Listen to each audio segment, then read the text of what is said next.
ATA for ruining dinner by calling my wife's friend's Virgo moment a tantrum?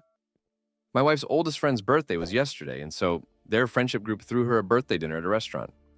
I was invited as a plus one. So full transparency, I've never liked this friend. She's always seemed too dramatic and over the top for me, always attributed everything to her star sign. Insufferable comes to mind if I were to use one word. That said, I usually just ignore her and let her be whenever we're in the same room because why not?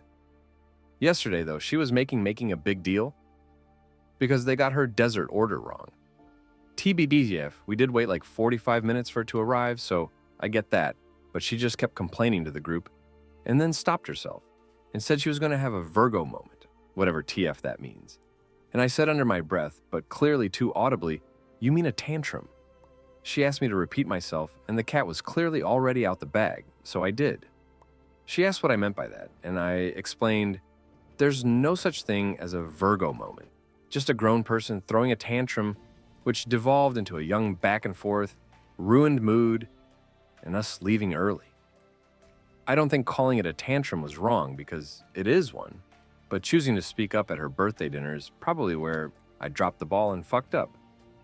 I was calm throughout and didn't escalate things, but even then, it didn't have to be said because there really was no outcome where things would have worked out well.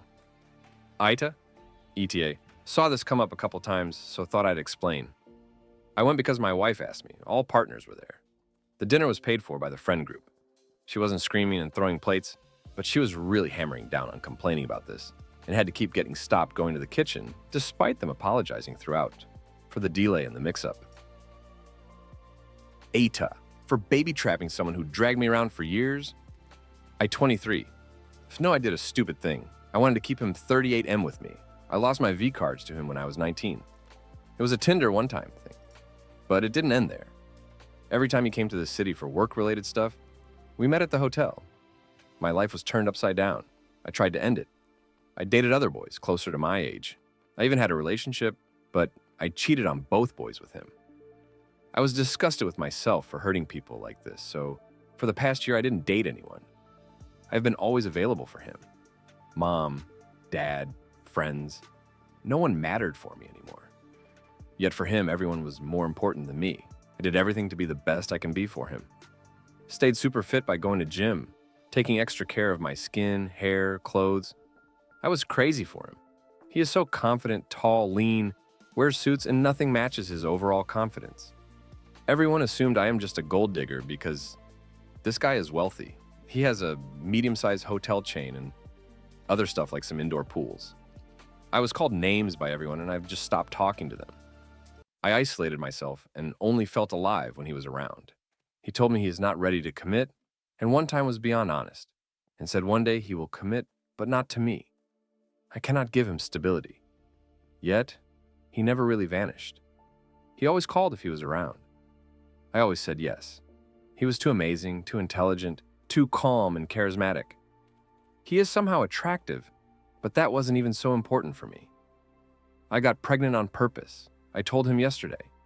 There is nothing that can be done about it anymore, because I am beyond abortion. I told him, if he will not be a part of my life, I will give the baby up for adoption. This made him react, and he called me around midnight. He was very aggressive toward me. Said I'm stupid and can barely write my own name down. I never saw this side of his, and now I'm terrified. I will not give the baby for adoption. I just wanted to scare him, but I have no money to raise him. Only if I move back with my family. He said he will take legal actions against me if I don't solve this problem. What legal action can he take? Also, he said that I will absolutely not give the baby for adoption. He doesn't push me for abortion. He was calm, and I think there is a chance. He wants to go with me to the doctor. AITA for telling at my sister she got what she deserved after our older brother beat and choked her. Title should explain the throwaway account, but I need to know if AITA or not. The title sounds bad, but here is the context. 8 months ago, our oldest brother, 28M, was jumped from behind and stabbed 13 times and cut up by 3 men after he left a grocery store on his way home from work.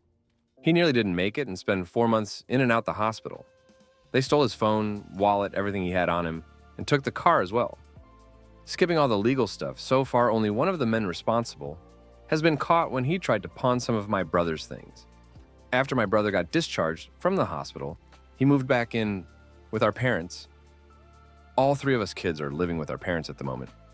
My sister's 20F, I'm 21M, and obviously my brother 28M.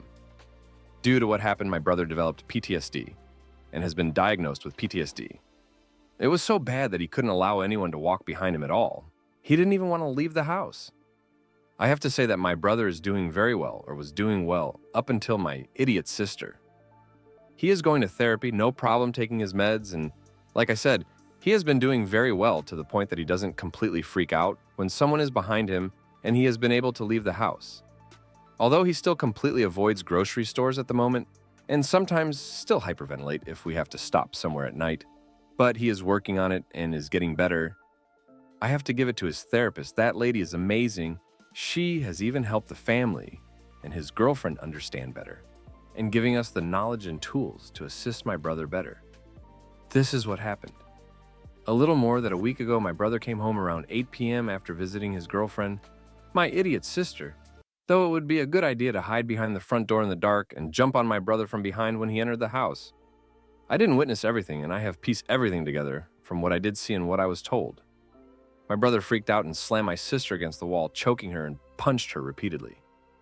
I don't know how many times he punched her, but my sister has a broken nose, busted eye socket, swollen face, and some brushed ribs. All we hear that night was screaming and me and our dad running downstairs, seeing my brother having my sister against the wall, choking her. I only saw 2 punches out of all the punches. It took me and my dad to restrain my brother and get him to calm down. My sister's currently looking like a red balloon. She was taken to the hospital, nothing more serious, other than the injuries said above. I don't know if there will be any legal troubles for my brother, but nothing has happened so far. We all gave our statements. Even my brother, but he doesn't remember much. He remembers walking into the house and then blank. According to one of the police officers, they don't believe charges will be filed, but will be in touch. My brother has been holed up in his room since last week after the incident, only leaving for necessities. All the progress he has made over the last couple of months seems to just be completely gone. He is basically the same as he was the day he left the hospital. I overheard my sister in their living room this morning on the phone. I don't know who she was talking to, but all I could hear from my sister is her complaining about being hurt. I understand, but I got pissed off when she called our brother a monster. That is when I told her she got what she deserved, and she should be glad that we were there to actually help. Because things could have been a lot worse because of her idiocy. She caused her own pain. She caused our brother to relive something that almost took his life. And she is complaining and calling him a monster. I told her the only monster I see was her, for even thinking that what she did to our brother after she knows what he went through is okay to do, and then actually do it. I just shouted, she should not expect any sympathy from anyone in the family after the shit she pulled, and she is lucky our parents haven't kicked her ass out of it yet. My sister just went to her room and has been in her room the whole day. I can occasionally hear crying through the wall between our rooms. My parents are pissed at me and called me an asshole for blowing up on my sister. They already had the conversation with her, and I should have stays out of it. My sister was just blowing off steam with one of her friends over what happened, and I had no right to say anything I did to her.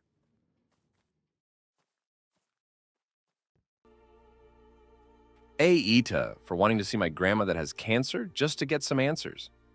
Asterisk, long post asterisk, TLDR. My grandma has leukemia now, and I want to visit her just to get answers for why she made my entire family stop talking to me from ages 12, 15 to then only let me see my dying grandpa once before he ended up passing. She was abusive, traumatized me, gave me severe trust issues and anxiety. She knew my grandpa is my favorite person even, and kept me from him until she was basically forced to let me see him again. I'm 22 and have only spoke to her 3 times since I was 12 years old. I'm 22F, and my grandma stopped me from seeing my grandpa after my parents' divorce.